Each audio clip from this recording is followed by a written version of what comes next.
ผัดพริกแกงพี่น้องปาดเป็นตาแซ่บหายทุกคนมาเด้อสำหรับทุกคนที่หิวข้าวแรงนะฮะทุกคนแต่ตอนนี้นะเบื่อนะสั้นแล้วพี่น้องเนื่องจากว่าบ่ได้กินข้าวเที่ยงพี่น้องเนาะกินข้าวปุ้นจับหนึ่งย่าแล้วก็บ่ได้กินข้าวเที่ยงแล้วก็เลยเป็นสั้นๆเป็นหิวข้าวเนาะพี่น้องก็เริ่มมาเฮ็ดอยู่เฮ็ดกินนะทุกคนกับทอดไข่พี่น้องก็บ่ได้ใหม่ได้ทุกคนแค่เขาแค่อันนี้เฉยๆเนาะไม่ถึงกับว่าไหม้นะไม่ไหม้แค่เหลืองๆในกล่องอัดซีดแอนคือสีใหม่กับบ่ได้ใหม่เด้พี่น้องมาเด้อทุกคนมากินข้าวแรงน้ำกันมื้อนี้ซองเท่าก็คือได้แกงอันนี้แหละพี่น้องผัดพริกแกงเนาะมาพี่น้องกินข้าวน้ำซองเท่าหลังจากที่ว่าเมื่อยในการเฮ็ดเวียกมื้อนี้เนาะพี่น้องก็เลยว่าหิวข้าวสั้นพี่น้องเอ้ยสบายดีเด้อทุกคนกินข้าวแรงน้ำซองเท่า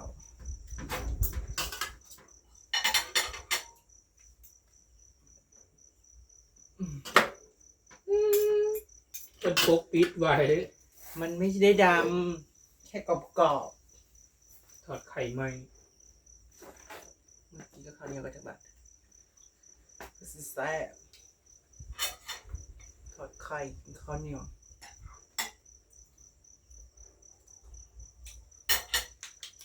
เนาะ เค็ม อะไรเค็มหรอ ไม่เริ่มชิม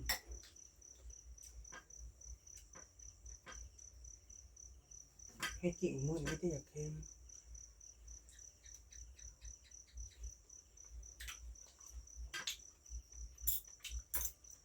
นิดนึง อันนี้ก็เค็มเมื่อหนาเขาจะให้เจ้าเฮ็ดมาช้อนนี่หน่อยดิมาช้อนพริกนี่หน่อย ที่เป็นไงเค็ม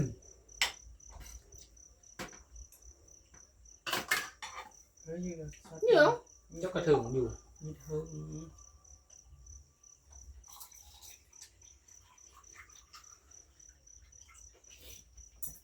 นั่งหัวมือนี่นะเบิดมือพี่น้องนั่งสองเถาก็สิแล้ว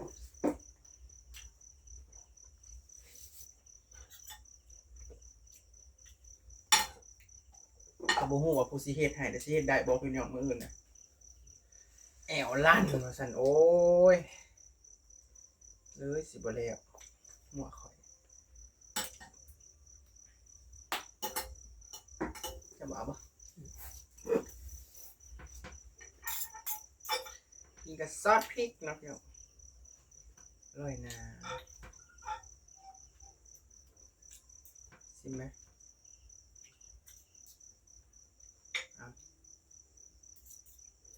ถ้าใส่ฝืนก็กินอยู่แต่เรากินเป็นข้าวผัดไส้เธอไม่เคยกินข้าวไข่เจียวแต่มันเชื่อเป็นที่คือมีแต่เกี่ยวกับปีกับพริกน้ำปลาตามห้านค้ายเนี่ยดิเขาก็ใช้อันนี้ซอสพริกกินเยอะแยะกรุงเทพทุกคนกินตลอด ถ้าคนบอกกินกันยังวะ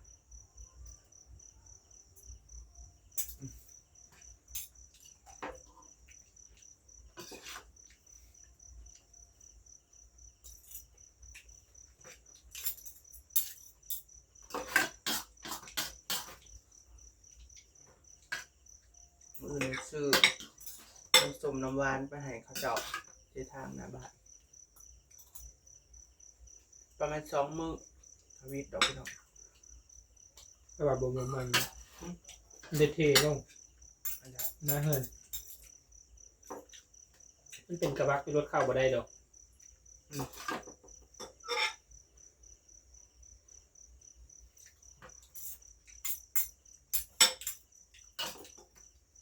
ปูน2 สัปเปล่าแล้วมาจับผักตอนนั้น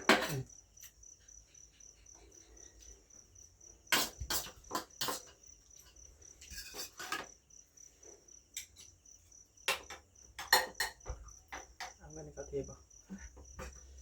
เงินในเขาเทไหนหรอก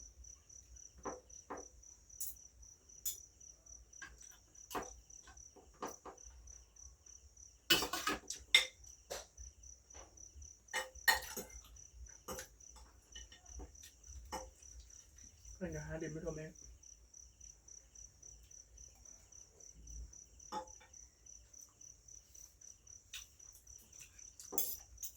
กดเอาในคล้องครับมาใส่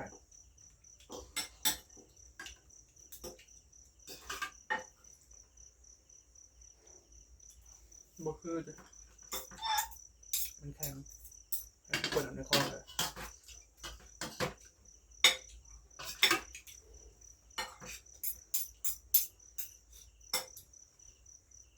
แต่ว่ารักหัวมือนี้นั้น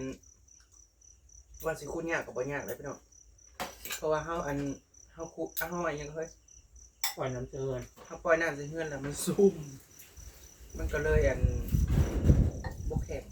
เนาะทุกคนถ้าปล่อยใส่ชูทิพย์มั้งเนาะมัน2-3 มื้อล้างในบ่อน้ำเพิ่นก็ไปอันไปปล่อยใส่มันก็เลยแบบซุ่มขุด ก็ว่าแม่มันคือสัตว์นี่มันไต่ไปกู คือในล้างตู้เย็นไอ้ล้างตู้ซักผ้าเหรอ บอกพี่มันมาทางพี่ตอนข้างห้องน้ำเช้า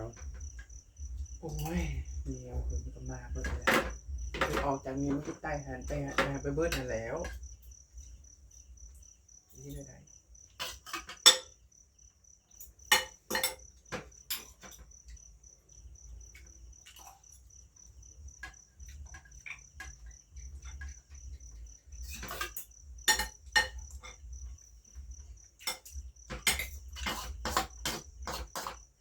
กินข้าวมื้อนี้บ่มีผักเพราะว่ามันบ่ได้มีแนวกินกับผักอีหยังยินบ่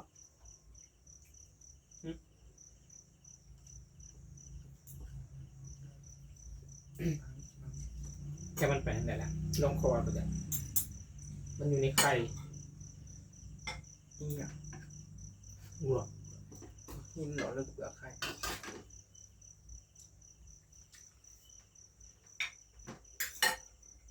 มันเป็นบางหินในเขาไหมบ่ ต้องสีน้อยบ่มีบ่เห็นบ่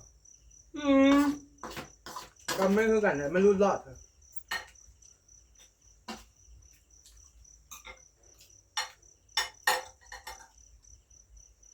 ตอนกองเขาเนี่ยไปกองทำไมกินหินมันก็ไม่หลอดแยงสุดทางเลย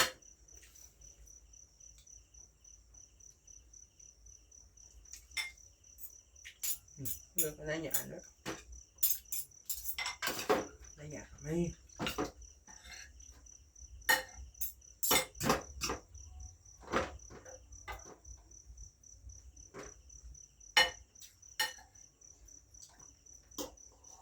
ไม่กินแกงป่าเคยยืนตอนที่เคยลงตัวเคยลงเพลงไงไม่ใช่แล้วเคยแกงป่า แกงไตปลาหรอ แกงป่าใกล้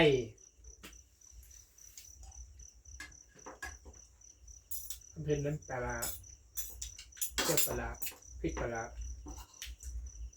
ว่าเป็น เผ็ดปลาร้าซุปแต่ให้เราเผ็ดแสบเลย เราคั่วอันคั่วหัวหอมคั่วมะกรูดเอามาตำแล้วก็เอาปลาเด็กสุกไปโรยแล้วก็มาใส่ เด็กสิกินข้าวลายนี่เด้อพี่น้องเด้อวันนี้เด้อเพราะว่าไม่ได้กินข้าวเที่ยงจนสั้นป้าจนสั้นป้ายังดียังว่าได้อันข้าวต้มมัดหนึ่ง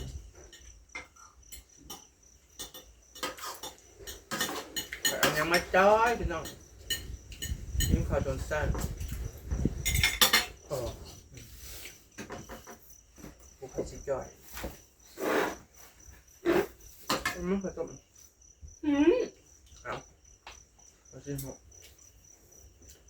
ก็มีเยอะ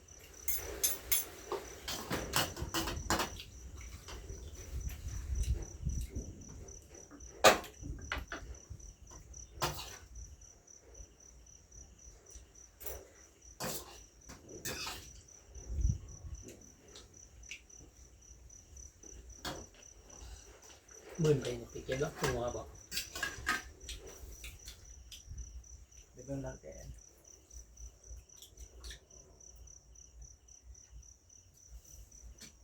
บ่มันระเบิด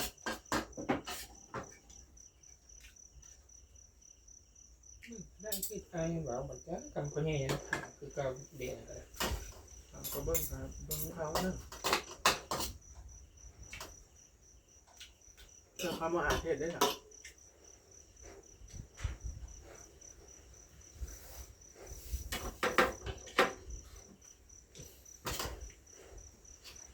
เรื่องอะไรจะสิเป็นเงียบอะไรจะบอก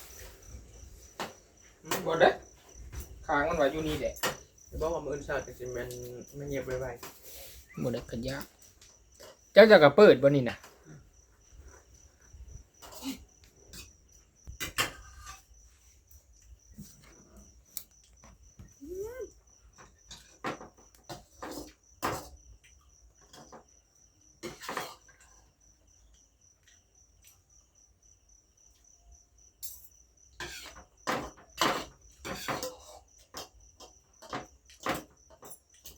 คอมเมนต์ได้ดอกไม้งามคือปีเลียวจำราคัก ๆอันนั้นแล้วก็อันนี้ สวงเฮาได้หลายๆเพราะบ่มีผู้สร้างดอกไม้ก็ได้ ตอนนี้เพราะว่าบ่อยากพ่อกันบ่มันบ่ถึง เจ้าคือบ่สร้างดอกใหญ่สุดโลด ก็ช่างดอกใหญ่ เอามาไว้สำหรับพวก ถ้าได้แต่ ถ้า สี เรา ส้มนะสีเหลืองบ่มี คอมเมนต์สีเหลืองงามเพราะว่ามันเวลาเฮาไปห้อยมาไล่แล้วมันงาม ถ้าเข้าคอยนี้ก็นึงฉันแขนเนาะเมื่อกี้ เข้าเล็กเชิญน้ำลายสาขาปนกินบ่ว่า จะมาคือ มื้อจังซั่นมื้อเสาร์ บ่ได้ไปเล่นน้ำมูเลยพี่น้องช่วงนี้งาบ เพิ่นขึ้นล่าแล้วเด้อ อยากเวียกจ้าเรื่องบ่ได้ไปหาหมูหาพวก จนกว่าที่รัวจะเสร็จ จนกลัวหัวเสียแล้วกะเร็วเห็ดหัวแล้ว เฮ็ดประตูบาน อันนี้กับประตูหรือเข้าต่อเอาดินเขาก่อน ค่อยน่ะว่าคันได้ดินเลยเอาดินเฮาก่อนเงินจะทำดิ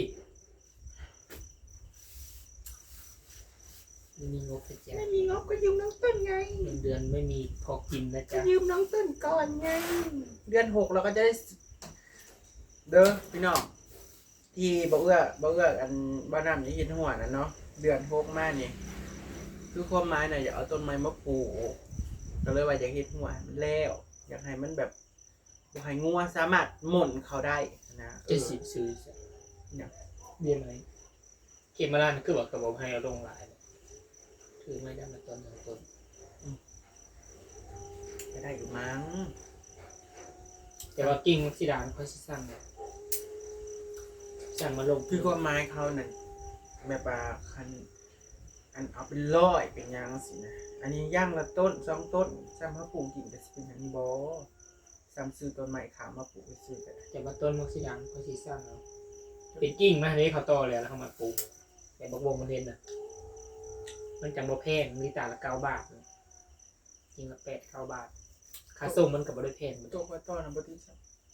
อยู่เบิ่งดีกว่า ได้แล้วจะเอาต้นหมักมี่เนาะพี่น้องเพราะว่าแบบคือความหมายว่าคันได้ทมดินรอบนี้เนี่ยคือสิเบรกเลยพี่น้อง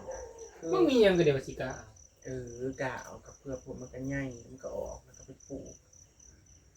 ทมดินรอบข้างหัวเนาะพี่น้องกับหมองสีเห็นของน้ำนะณตอนนี้นะความคิดนะอยากทำรู้ว่าเสร็จคือเอาดินมาลงหาดินทรายมาลงพี่น้องเพราะว่าดินเขาบอกมันเป็นดินแข็งดินแหนน ดินปนซากคือดินปนหิน มันเป็นดินแบบดินหัวโพ้นน่ะแข็งอ่ะก็เลยว่าอยากได้ดินทรายมาทับไว้เนาะพี่น้องอยากได้หัวแล้วก็สิเอาดินเข่าความคิดรอบขางหัวแล้วก็ประมาณจากหัวน่ะประมาณ2 เมตรเนาะเพราะก็สิปลูกต้นหมากม่วงต้นลำไยแล้วก็ต้นมะขูดเนาะแล้วก็อีกอย่างอีก ต้นมะขีโหนปลูกทั้งห้องน้ำดิ ต้นมะขูดต้นมะขนุน แล้วก็ต้นแก้วมังกรที่อันหลวงพี่เพิ่นนั่นซื้อมาให้นั่นแหละกับต้นมะกอกน้ำเนาะลายยา ก็จะสีออดนั่นต้นไผ่นั่นจะไม่สีงามดีกว่า ไผ่นะ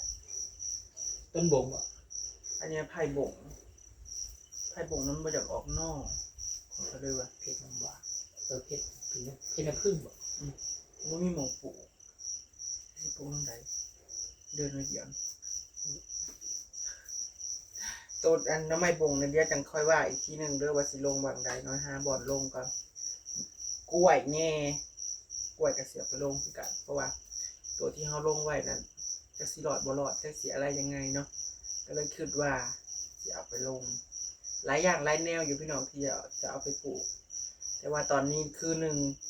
ทำรั้วให้เสร็จก่อนสองมาก็คือเอาดินเข้าแต่ถามว่าเงินมีไหมยังไม่มีเนาะพี่น้องแต่ความคิดอยากสิเฮ็ดอยากได้ดินมาถมแล้วก็เอาต้นไม้มาปลูกให้มันแล้วเพราะว่าคันเขาปลูกแล้วเอาดินมาถมน่ะมันจะเขาเรียกว่าเฮ้ยมันลุกเนาะแบบว่าเขาเอิ้นว่ายังเฮ้ย มันอีหยัง ต้นไม้นั่นมันนั่นนะ มันเป็นหยังมันดินทมลาย ดินถมร้ายแล้วอย่ามัน มันบ่ขึ้น อย่ามันบ่คืนอย่ามันเน่าอย่ามันตายว่านั่นเนาะพี่น้องก็เลยอยากได้ดินกับหัวกับประตูหัวให้มันแล้วซะก่อนอันที่เห็นอันเฮ็ดไว้ๆนี่บ่ได้มีเงินเด้พี่น้องยืมเขาเจ้าใส่เนาะนั่นแหละสองเท่าก็อยากได้เนาะพี่น้องเนาะปะที่มีอำลาพระจากก็แล้วกันเนาะพี่น้องในการกินข้าวจมให้ฟังเนาะแม่ๆเนาะพี่น้องเนาะ ไปแล้วจ้าทุกคนสบายดีสวัสดีครับ คันเฮาบ่เป็น หน้าเด้อ คันเฮาบ่เป็นหนี้มันบ่ได้พี่น้องเนาะเฮ้ย ติดตามพรุ่งนี้ว่าเฮาสิไปใส่มือเนาะ ไปเฮือน